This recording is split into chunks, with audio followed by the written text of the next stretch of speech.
안녕하세요. 오늘도 사연살롱을 찾아주셔서 감사합니다. 서울에 살고 있는 30대 후반의 회사원이에요. 저는 근래 충격적인 일을 겪은 뒤 회사를 쉬고 있어요. 충격으로 인한 후유증 탓에 한동안 정신과 상담을 받아야 했거든요.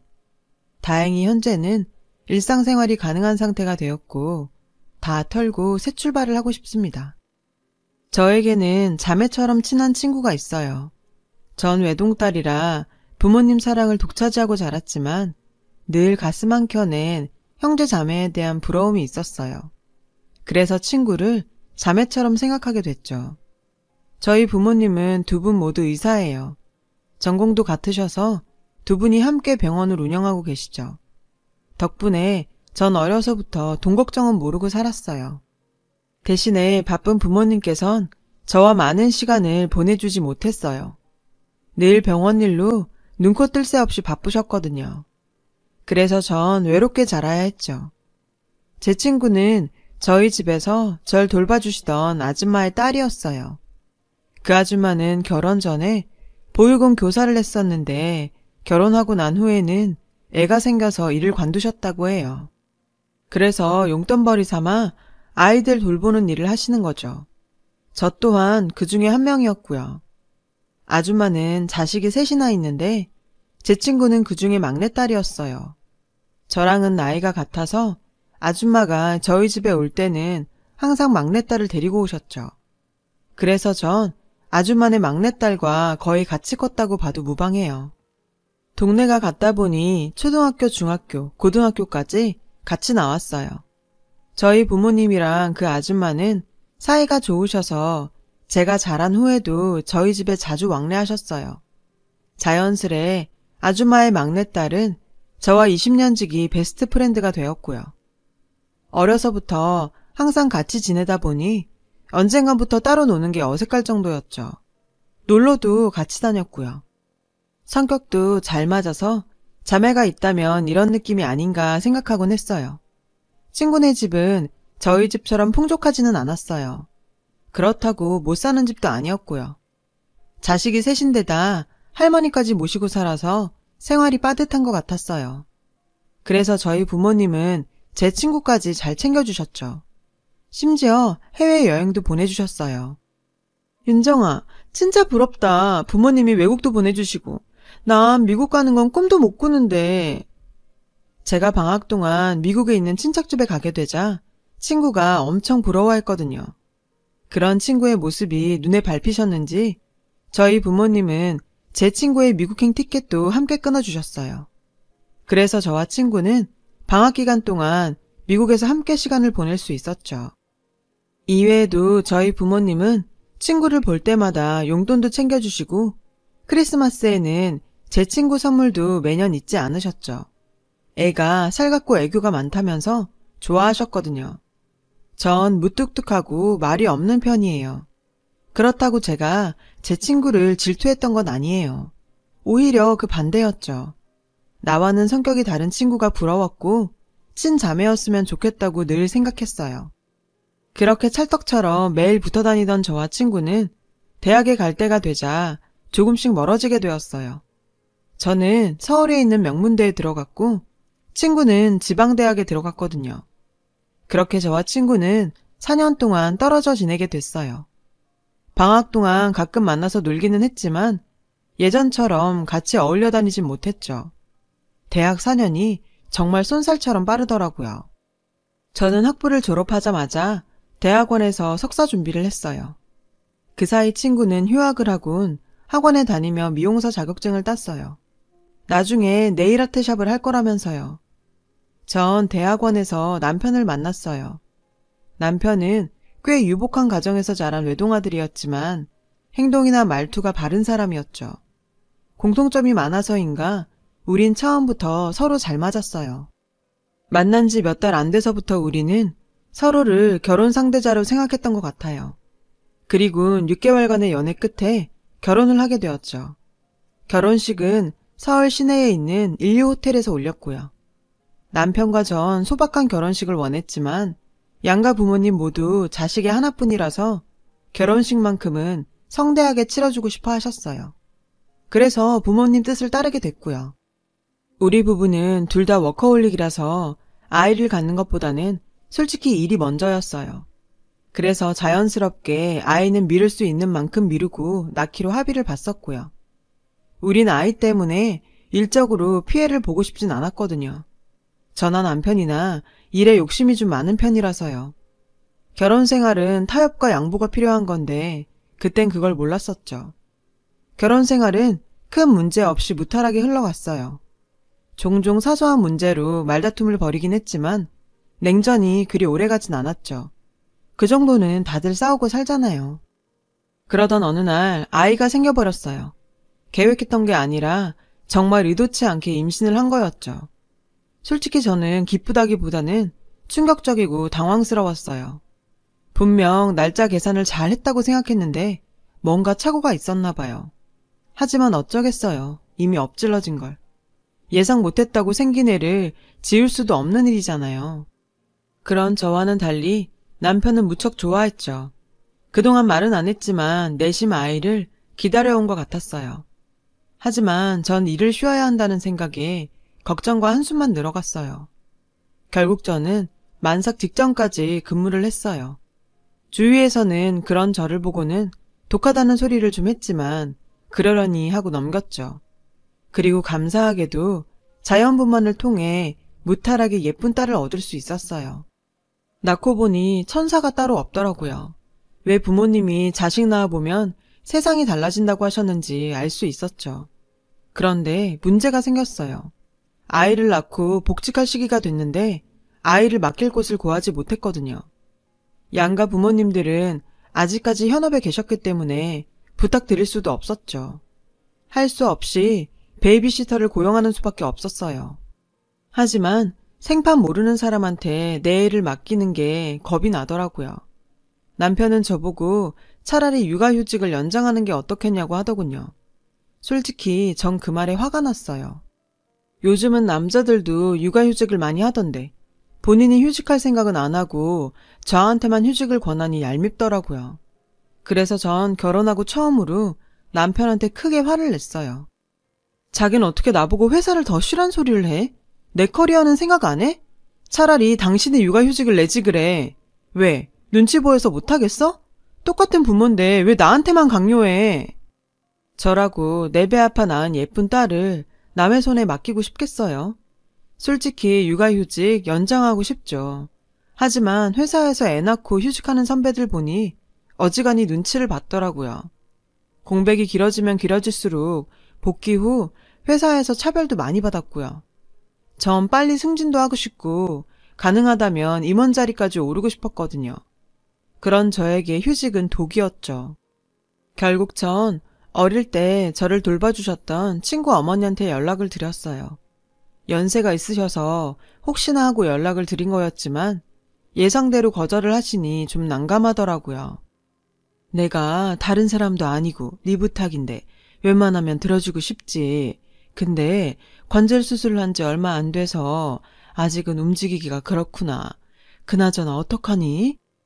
아니에요. 괜찮아요. 오히려 이런 부탁 드려서 제가 죄송하죠.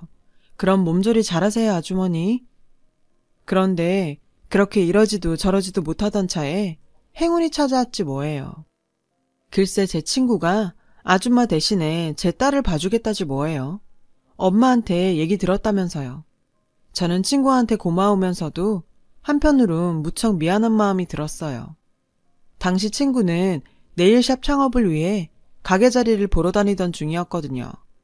저희 애를 보게 되면 창업이 늦어질 게 뻔했죠.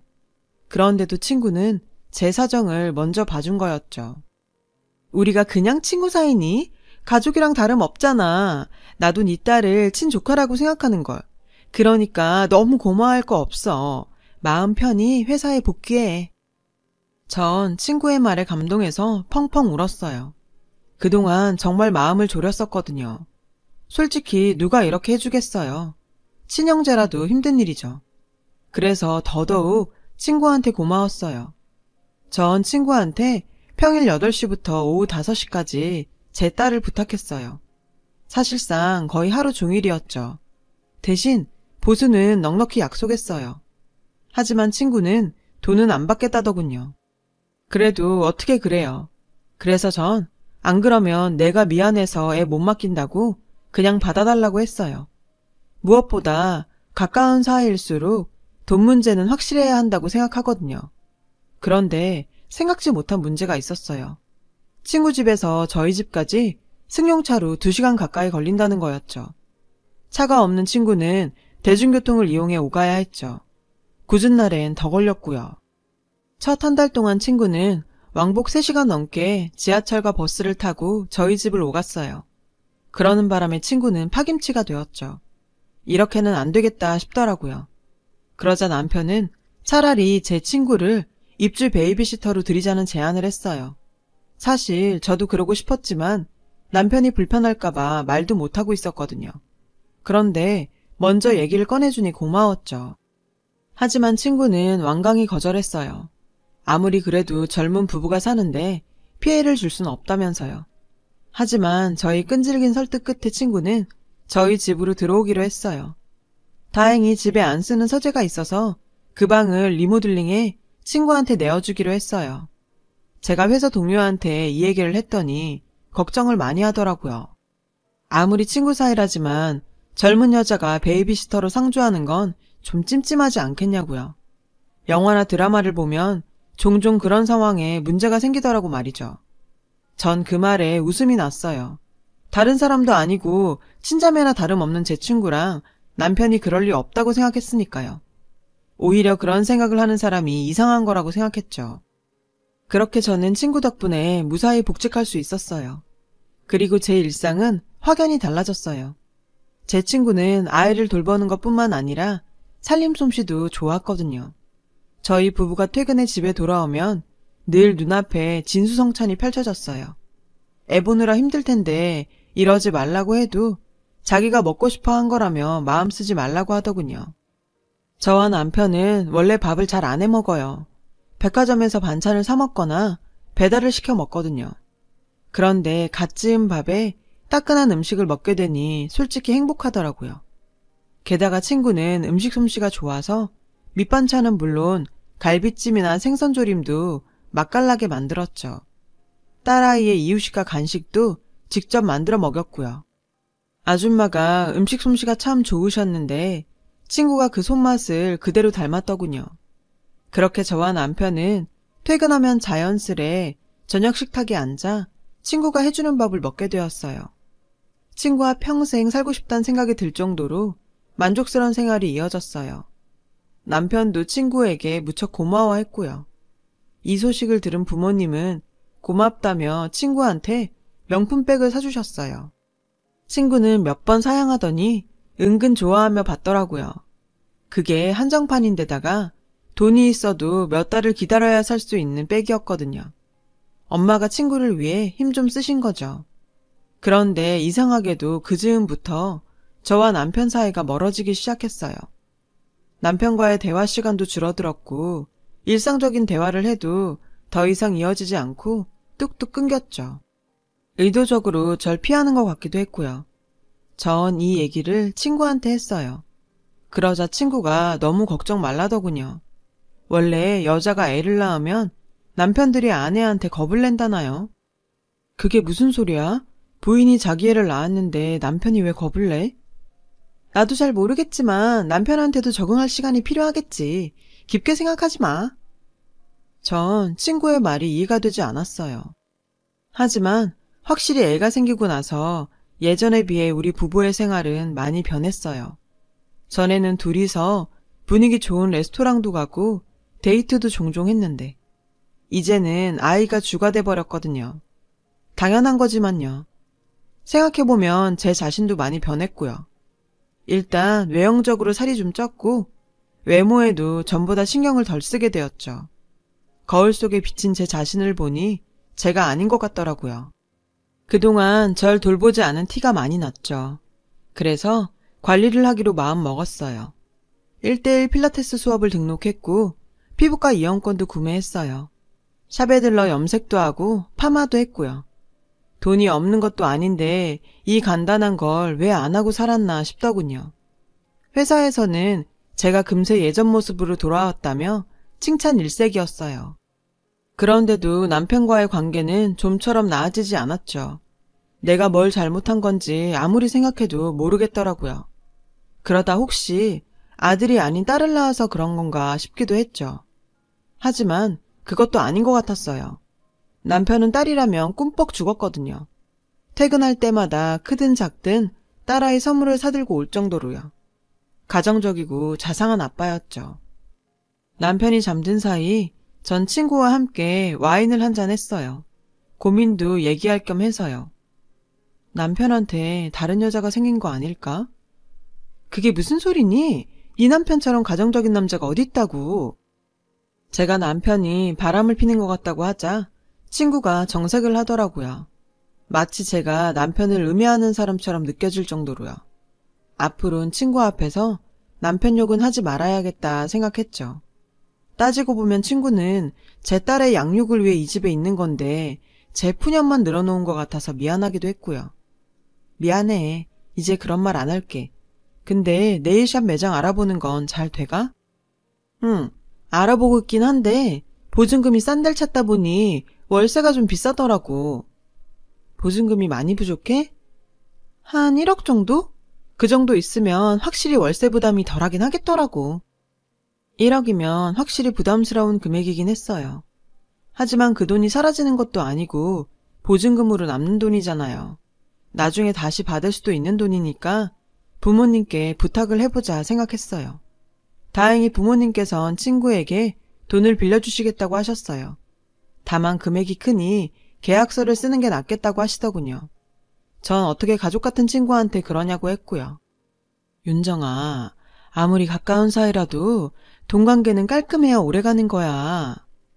결국 부모님의 말대로 친구에게 1억을 빌려주고 계약서를 받게 됐어요. 친구가 약간 섭섭해하더라고요. 미안, 난 그냥 빌려주고 싶었는데 부모님이 이래야 나중에 서로 감정 안 상한다고 하셔서. 그래, 20년을 알고 지냈지만 역시 남은 남인 거네, 그지? 중간에서 전 많이 난처했어요. 그렇게 몇 개월이 흘렀고 그 사이 친구는 저희 동네에 네일샵을 차렸어요. 마침 저희 집에서 가까운 상가에 딱 좋은 매물이 나왔거든요. 전 회사에 다니면서도 주위 사람들한테 친구의 네일샵 홍보를 열심히 했어요. 그리고 홍보업체를 운영하는 대학 동기한테 네일샵 지역 광고도 부탁했죠. 친구를 위한 선물로요. 친구가 네일샵을 오픈하게 되면서 전 서둘러 베이비시터를 구해야 했어요. 다행히 지인을 통해 괜찮은 아주머니를 소개받았어요. 지인의 아이를 봐주셨던 분이라 믿음도 가더라고요. 그런데 이 얘기를 들은 남편의 태도가 이상하지 뭐예요? 모르는 사람한테 어떻게 우리 딸을 맡긴다는 거야?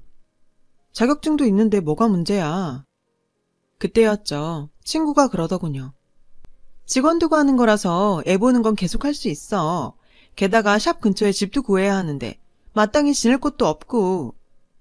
그 순간 전 뭔가 있다는 생각이 들었어요. 이제 막 오픈하는 샵을 친구 딸을 보면서 운영하겠다고요? 그게 말이 돼요? 게다가 남편의 행동도 이해가 안 갔어요.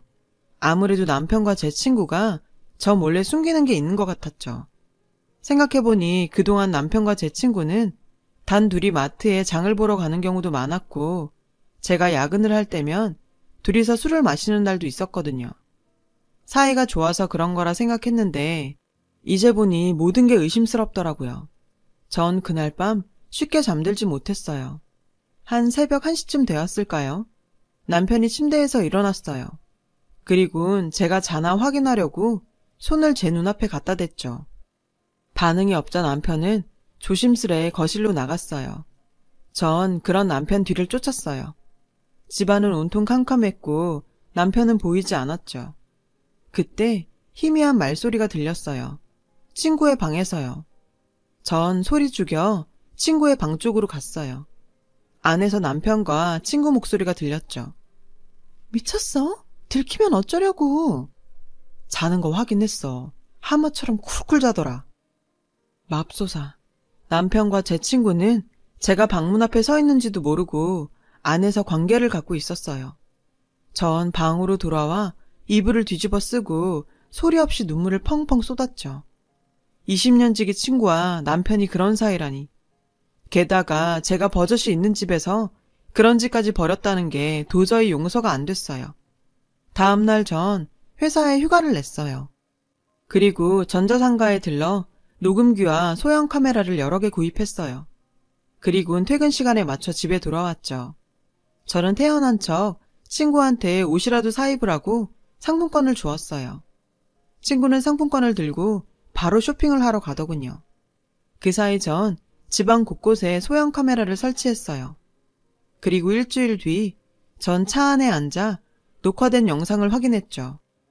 이 짐승 같은 것들이 제가 없는 틈을 타 제 집에서 부부 행세를 하고 있더군요. 더군다나 안방 내 침대에서도 더러운 짓거리를 했더라고요. 제 뒷담화를 나누면서요. 그리고 돈 이야기도 오고 갔어요. 친구는 제 남편을 수호천사라는 애칭으로 부르며 매장 인테리어비며 이런저런 돈을 요구했고, 남편은 그런 친구를 꽃돼지라 부르며 돈을 주더군요. 우린 언제까지 이렇게 몰래 만나야 해? 좀만 참아. 해외 발령 신청했으니까 그때 같이 가자. 윤정인 일에 미친년이라 조기 유학 핑계로 내가 애 데리고 간다고 하면 오히려 좋아할걸? 아예 외국에서 살림차릴 생각까지 하는데 정말 욕지기가 일더군요.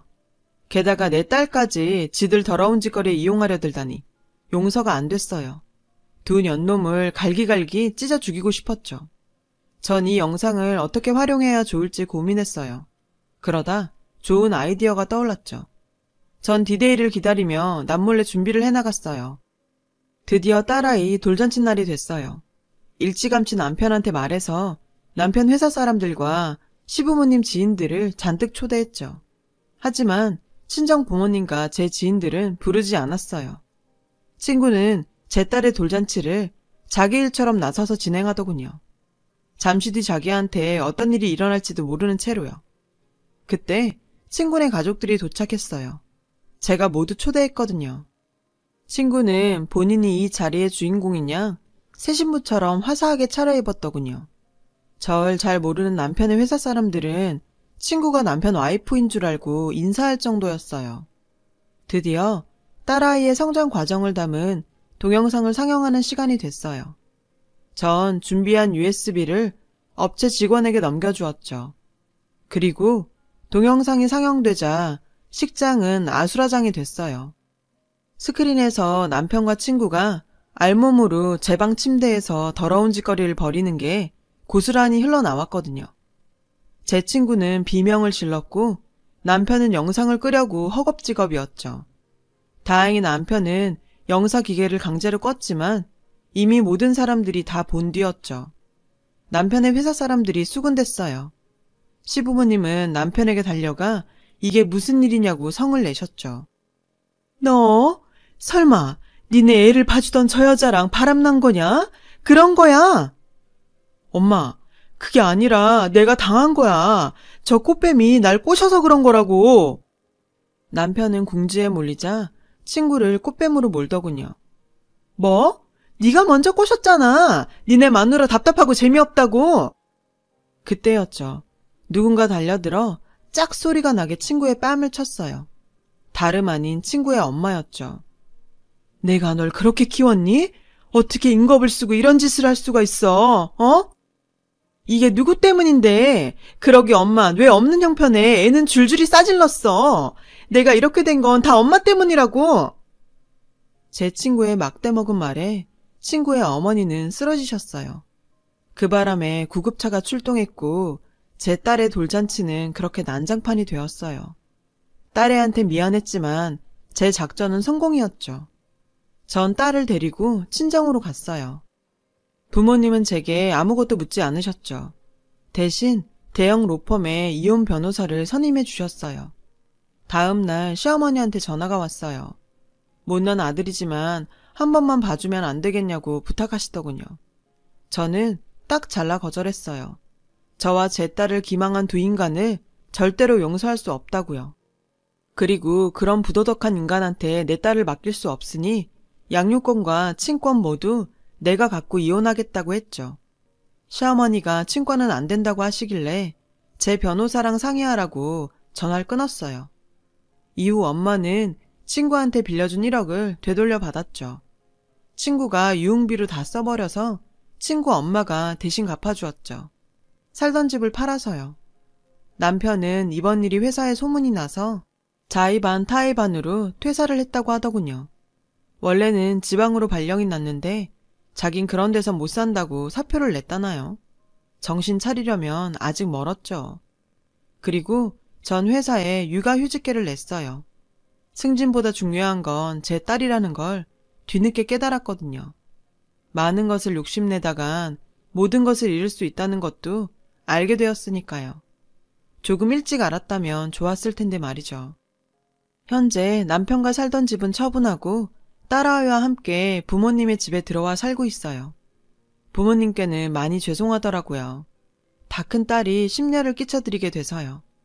하지만 전 제 선택에 후회는 없어요. 실패가 두려워 참고 살기엔 제 인생이 너무 아깝거든요.